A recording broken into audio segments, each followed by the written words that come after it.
Hey, going to start on my next project. This one's going to take a few months. It's fairly complicated. So what I want to do is put solar on the shed, which shouldn't be too hard to do. And I put probably put a security camera on it just to watch the house. And then the other thing I want to do is I just got my ham license, and I got one of these little SDR transceivers. So I want to put that out in the shed, add some remote control, so probably use a Raspberry Pi to connect up remotely, so basically operate the radio from within the house, and then out in the shed have things like aerials and stuff, so they're not too much of an eyesore. We'll try that and see how we get on. Let's have a look at kind of what I'm planning in more detail.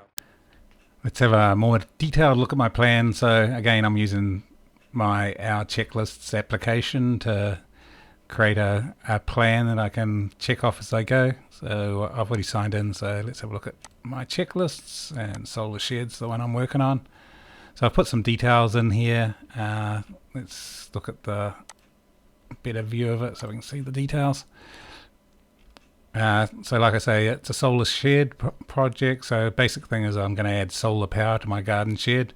And then in that shed, I want to put a security camera. I've got a spare one hanging around, so I'll put that on the edge of the shed to keep an eye on my house. And then I'm going to put in this little micro software-defined radio high-frequency transceiver. And I also looked at where you can remote control those transceivers. So I'm going to put remote control in as well, so I can operate the whole thing from while sitting in the house rather than having to go out to the shed to do it.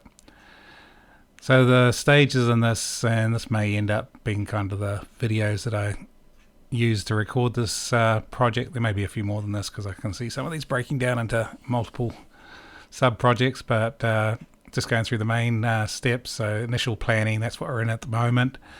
And it's really just identify the main components that I need in the project, and the things I'm going to be needing to get this done. Because it's a solar project, I really need to know how much power the shed's going to be using. I'm not going to be doing anything other than running the security camera and the radio. I don't really need lights or power out there to run power tools. I don't do that sort of thing out there. So shouldn't be a lot of power needed, but I need to find out how much power at least the video camera and the transceiver uses. And I think I'm going to be using the Raspberry Pi to run the smarts out there, so the power that would use as well. So I'm going to measure the power, get the power usage for those components, and also I'm going to use a solar panel to get the solar power. And I'm not quite sure where I'm going to mount it in the shed. The shed's sort of got a lot of trees over it, so I know what's going to be a good location. I kind of suspect that I'm not going to need a lot of power out there, that most of the time this is just going to be running the Raspberry Pi and maybe the security camera, so I shouldn't need a lot of power. So I can sort of err on having a bit more power generating capacity than I'll really need. Most of the time I won't be using the transceiver out there. That's the thing that's going to use the most power, so I think I can get away with fairly lightweight solar panels, but I want to do some tests and also find out where's the best location to put those solar panels. I'm probably going to do some solar data logging too, to try out different locations. And that's going to be kind of it for this video, this planning video. And then the other videos, I won't get into too much detail with them because it's probably going to change as I go along, but I'm going to set up the basic solar power in the shed, so actually install the panel. I'm going to install a mounting board in the shed to put all the components like the solar controller, the Raspberry Pi, hold the relay, hold the battery, all those things. So I need some sort of board out there to do that, wire it up a bit. So I'll wire all that up, get the battery attached. It's easy enough to put the security camera out there once I got power. The Wi-Fi will already reach back to the house, so that shouldn't be a hard thing to do. And then I'll do a test run just to see what it looks like and check on charging. But at the moment it'll be just what the solar controller can tell me. I won't have any real remote access to it. And that's where we get to part 3. So this one I want to put a wireless interface to the solar power controller. So the solar power controller I'm planning on using is going to have an RS-232 interface that I can interrogate to find out, what's the power coming in, power going out, those sort of things. So I want to do that probably from a Raspberry Pi. I want to start logging that data and then put a kind of simple web service interface on that Raspberry Pi so that I can request that data cross wireless. And the other thing I want to do, and again this might split into two parts, is to do a simple Angular application. Most of my Angular applications like this, our checklists has been fairly complicated things and a lot of back-end services like Firebase in them. So I want to have another go where I just do a very lightweight Angular interface to make use of those web services to interrogate the solar power information, and maybe do things like turn on and off some relays so I can separately turn off the webcam and ultimately the transceiver, so when I'm not using them they can be turned off and be saving power. So that's kind of the plan for this part 3.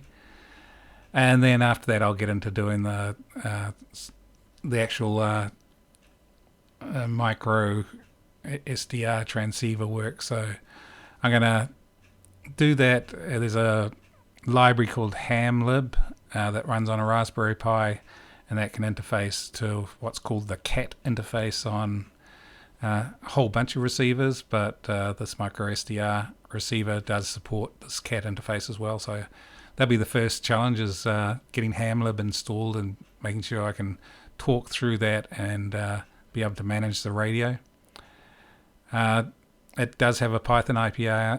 That's what I'm planning on programming in. So write a Python program to be able to do things like change the frequency or the mode on the transceiver. And again, I want to expose the whatever services I use from hamlib as web services. So again, I can manage what I'm doing from a web interface. And then in the web interface I've created up here to control the solar power controller, or in the Angular application, I want to add in probably another page or another tab to be able to control the hamlib library and ultimately the transceiver that way, and that'll sort of get me through this part here. Okay, that sounds like a lot of work, so it may get split into 2. Part 5, I need to add some streaming services to be able to stream audio to and from the radio, so it won't be much use getting connected to the radio remotely if I can't send any content over it. So I need to work out what streaming service to set up. So again, it's going to be some libraries to install on the Raspberry Pi and add to my Angular application to be able to connect into the audio to both send audio and receive audio from the radio. I see that's been fairly exciting. I've never done anything like that, and it has to be more real-time type thing, so there's not kind of a delay from audio coming in on the radio to when I hear it. And once that's done, I think most of what I want to do is done. So really this part 6 is really just to finish the setup and clean it up. So for the radio, I'm going to need to add an antenna, so I have to look at how to do a fairly compact antenna out there. I don't want a long dipole stretching 40 feet from my shed. I want a fairly short antenna, even if it's not as effective, so I want to put that on the shed. I want to test everything that works, do some cleanup, so I can see myself having to paint things, probably put some cover over things so dust doesn't and bugs don't crawl over the things that I put out in the shed, and maybe add some monitoring to the web application to be able to check on the state of everything.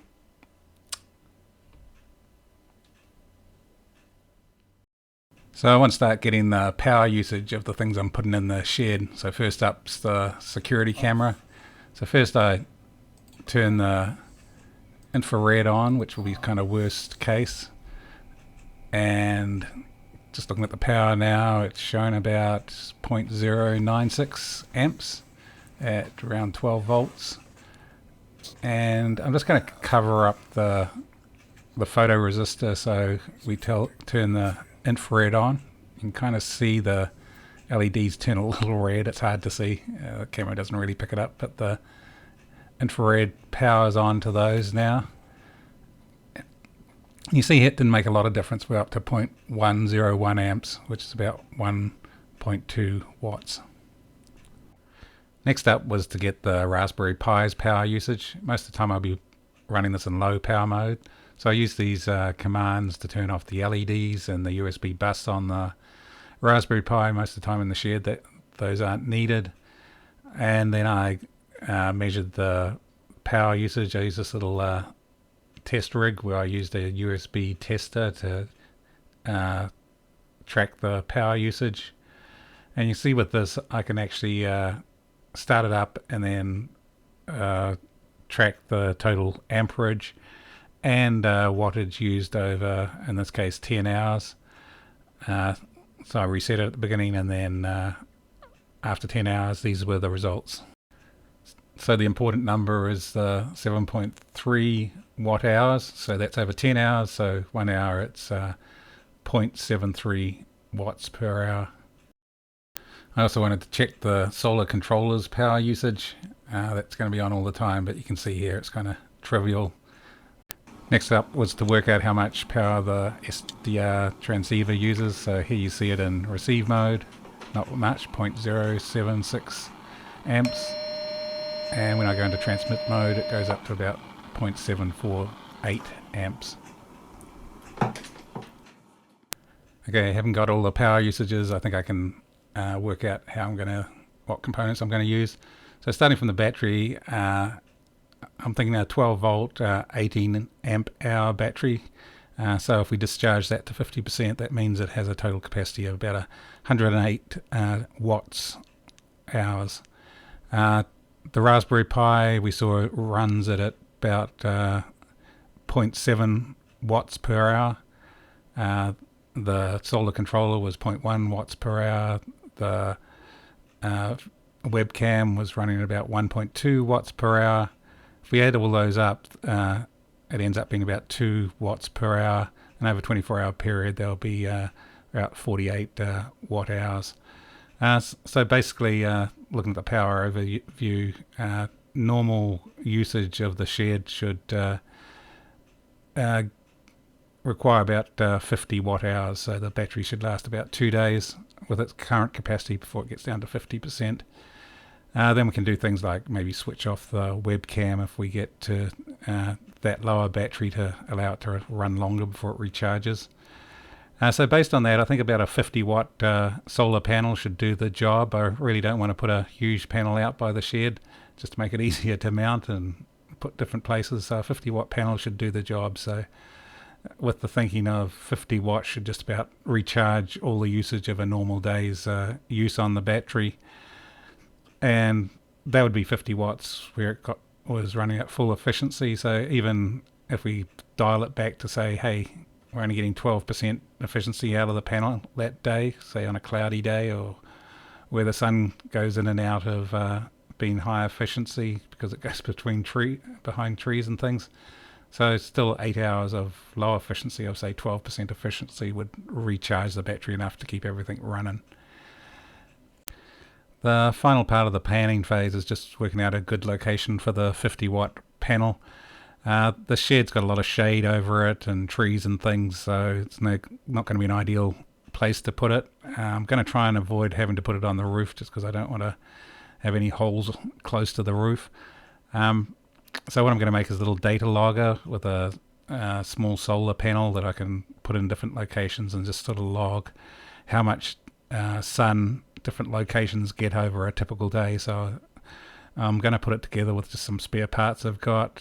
It's only going to be temporary, so after using it for about a week or so to get logs in different locations on full sunny days, hopefully they'll tell me what's going to be the most likely place that the panel's going to get enough sun to get my 50 watts out of it over a full day.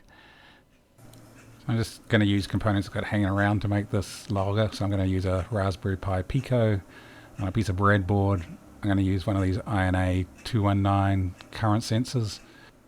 Okay, this is the circuit diagram for my data logger. The INA 219's I2C device, so I need to have a SDA SCL connection to it from the Pi Pico. I'm going to use pins 21 and 22 for that and connect them up like this. Otherwise it just needs a 3.3 volt power and a ground. That ground's going to be shared with the device that I'm going to check the current from, so the solar panel. So you see the black line ground from going from pin 38 via the INA 219's ground and onto the solar panel, and then the power coming in from the solar panel, the red line at the top, goes into the VIN connector on the INA 219, goes through the current the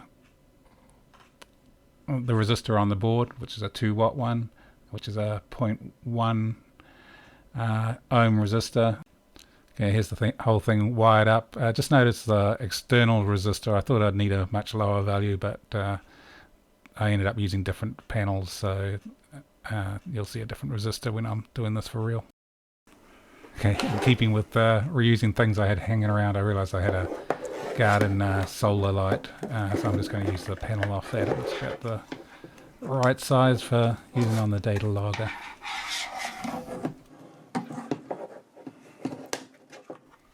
Okay, so most of the work's using this INA 219 library to interrogate the device to get the power readings. This is my initial code to make sure I can get INA 219 power readings into the Raspberry Pi Pico. So basically importing this INA 219 library. Then I'm setting up the I2C bus. I'm just doing a scan for devices to make sure I can find the device. That's really just informational. It doesn't do anything. I know the device is going to be on hex 40. Then I just set up the INA 219 class here. And then once that's configured, I can just read off the voltage, current, and power. So let's have a look at it running. Okay, testing out my INA 219 program. So we'll just run it. At the moment I've got no light really shining on the solar cell, so it picks up the voltage and the milliamps, but really no milliwatts out of it because just not enough light there. So let's try putting some light on.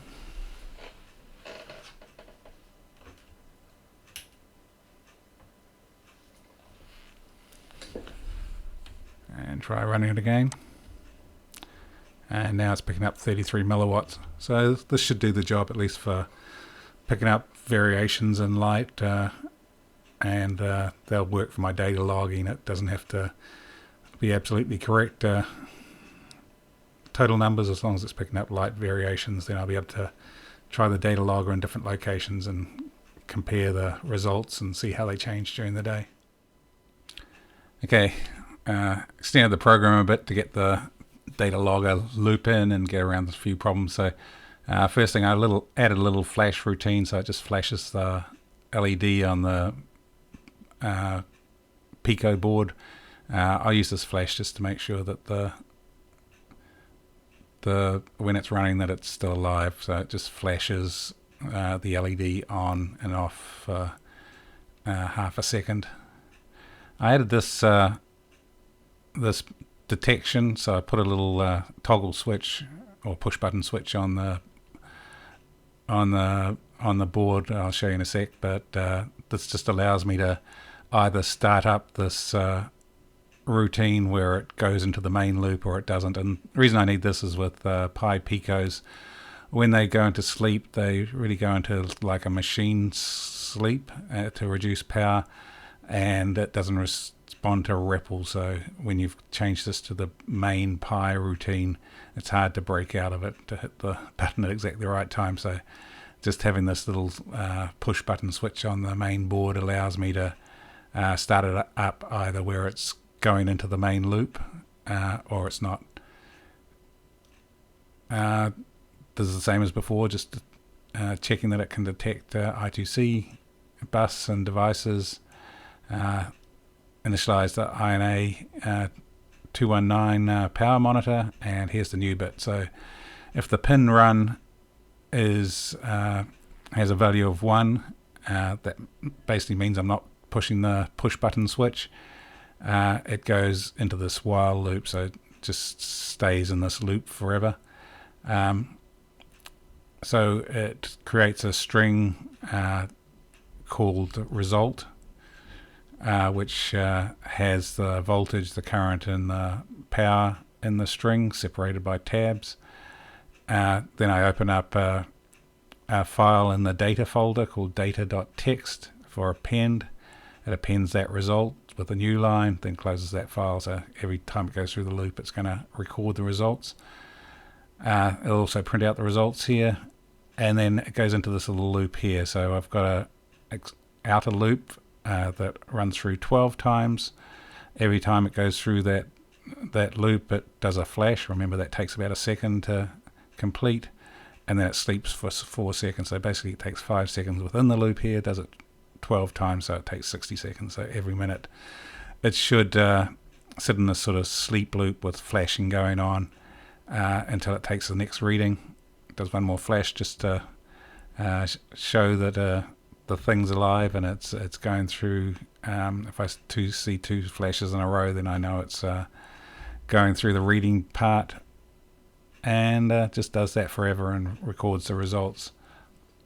Let's have a look at the hardware now. Okay, this is the whole thing put together with a bit of packaging. So I've got that little push button switch there that allows it to run or not run when I apply the power. So you see when it's running, every 5 seconds the little LED will flash, tells me it's running and logging away. And it actually logs every 60 seconds.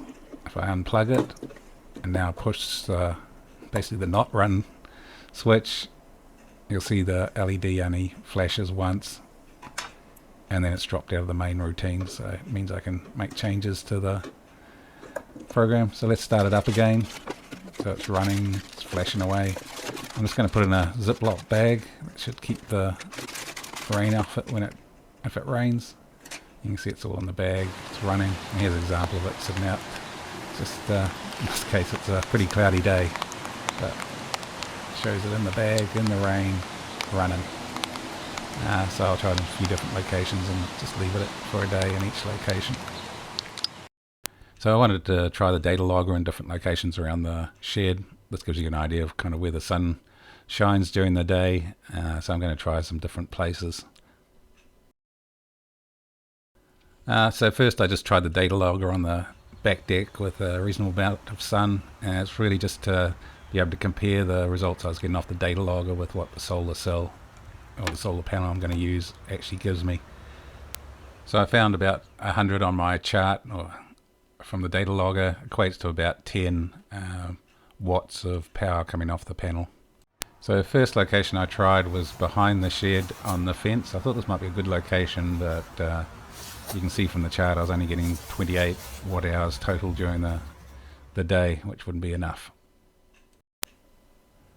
So next up I tried putting the data logger on the top right hand side of the shed, but you can see that only gave me 15 watt hours of power. Next up I was getting worried, so I thought I'd just try the data logger out on the grass in front of the shed. So this is about 15 feet away. I get 89 watt hours, which would be enough to recharge for the day. I tried the other end of the shed. That seemed to get sunny in some spots, but nah, only got 9 watt hours for the day out of that. So finally I tried just on the side of the shed, made a little angled holder for it, but still no good. I only got 8 watt hours out of that. So all that data logging was a bit disappointing. I only found one real location where I'd get enough charge off the panel, at least from the data logger point of view. So I'm going to try setting up the panel so I can run it up to about 15 feet away from the shed and just sort of lay it in the grass and see whether that charges and gives me enough power each day. After that, I can sort of move the panel around and see if there's somewhere a bit better to put it. I really don't like it hanging out that far from the shed. I'd rather have it on the shed somehow, so maybe there's some other location once I get the panel there to make it all work. But that's about it for this video. Next video I'll actually install the panel in the shed and a battery and the solar charger, and we'll see how it works.